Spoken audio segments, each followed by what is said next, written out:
In this video, I'll show you how you can get Robux using Sweatcoin. First, open the Sweatcoin app and make sure you have enough balance. If you've collected sufficient Sweatcoins, tap on the Rewards option located at the bottom right of the screen. From there, go to the Buy section. Inside the Buy section, you'll see different gift card options such as $5, $25, and $50. Select the amount you want to purchase.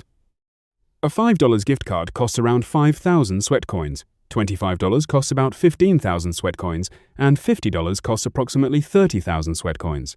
After selecting your preferred option, complete the purchase to receive either an Apple gift card or a Google Play gift card, depending on your device. Once you receive the gift card, redeem it on your account. For iPhone users, open the App Store, tap your profile icon in the top right corner, and select Redeem Gift Card or Code. You can scan the code using your camera or enter it manually. After the gift card is successfully added to your account, open Roblox. Tap the Robux icon and choose the amount of Robux you want based on your available balance. Make sure the correct payment method is selected so the gift card can be applied. That's it, your Robux purchase will be completed using your redeemed gift card.